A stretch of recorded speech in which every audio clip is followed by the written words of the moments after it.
ರಘುನಂದನ ರಘುರಘುನಂದನ ರಘುವರ ಸೇವನ ರಘುಪತಿ ಛಾಯನ ಶತಯೋಜನ ಶತ. ನಮಸ್ಕಾರ ಸ್ನೇಹಿತರೆ, ನಾನಿವತ್ತು ಚಿಕ್ಕತ್ತೂರು ಎಂಬ ಗ್ರಾಮಕ್ಕೆ ಬಂದಿದ್ದೀನಿ.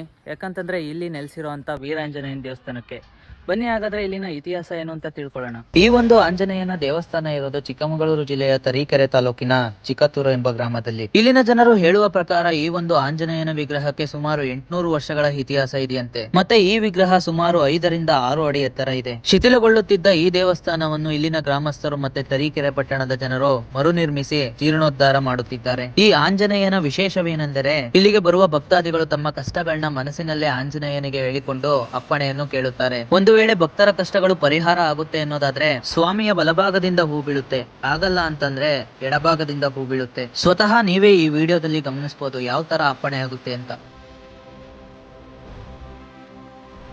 ನಮಸ್ಕಾರ ಪೂಜಾರ್ರೆ. ನಮಸ್ತೆ. ನಿಮ್ಮ ಹೆಸರು? ಹನುಮಂತಪ್ಪ. ನೀವು ಈ ದೇವಸ್ಥಾನದಲ್ಲಿ ಎಷ್ಟು ವರ್ಷದಿಂದ ಪೂಜೆ ಮಾಡ್ತಾ ಇದ್ರಿ? 20 ವರ್ಷದಿಂದ ಪೂಜೆ ಮಾಡ್ತಾ ಇದ್ದೀವಿ. ಮತ್ತೆ ಈ ದೇವಸ್ಥಾನದ ಇತಿಹಾಸ ಏನಾದ್ರು ಗೊತ್ತಿದ್ರೆ ಸ್ವಲ್ಪ ತಿಳಿಸ್ಕೊಡ್ತೀರಾ? ಇವು ವೈಶಾಖ ಮಹಾರಾಜರ ಕಾಲದ್ದು.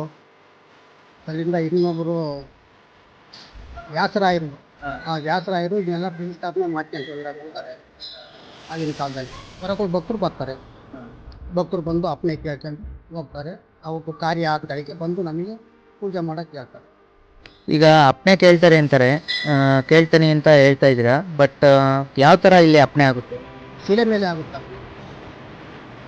ಶಿಲೆ ಮೇಲೆ ಎಡಬಲ ಈ ಥರ? ಎಡಬಲ ಆಗುತ್ತೆ ಶಿಲೆ ಮೇಲೆ. ಮತ್ತೆ ಇಲ್ಲಿ ಯಾವ್ಯಾವ ದಿವಸ ಯಾವ್ಯಾವ ಥರ ಪೂಜೆಗಳು ನಡೀತವೆ?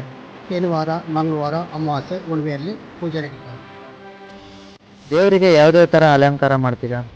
ಹೂವಿನ ಅಲಂಕಾರ ಮಾಡ್ತೀವಿ, ಬೆಣ್ಣೆ ಅಲಂಕಾರ ಮಾಡ್ತೀವಿ, ಕುಂಕುಮದ ಅಲಂಕಾರ ಮಾಡ್ತೀವಿ. ಕುಂಕುಮ ಪೂಜೆಗೆ ಹೂವಿನ ಅಲಂಕಾರ, ಹಣ್ಣಿನ ಪೂಜೆ, ಹಣ್ಣಿನ ಅಲಂಕಾರ ಮಾಡ್ತೀವಿ.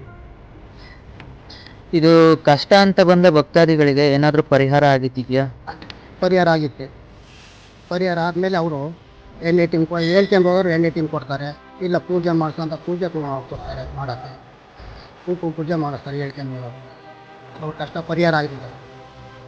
ಪರಿಹಾರ ಆದಗಳಿಗೆ ಬಂದು ನಮಗೆ ಹೇಳ್ತಾರೆ. ನೋಡಿದ್ರಲ್ಲ ಸ್ನೇಹಿತರೆ, ಈ ದೇವಸ್ಥಾನದಲ್ಲಿ ನಡೆಯೋ ಪವಾಡನ. ನಿಮ್ಮ ಕಷ್ಟಗಳಿಗೂ ಪರಿಹಾರ ಬೇಕು ಅಂದ್ರೆ ಈ ದೇವಸ್ಥಾನಕ್ಕೊಂದ್ಸರಿ ಭೇಟಿ ಕೊಡಿ ಅಂತ ಹೇಳ್ತಾ ಈ ವಿಡಿಯೋನ ಇಲ್ಲಿಗೆ ಮುಗಿಸ್ತಾ ಇದ್ದೀನಿ.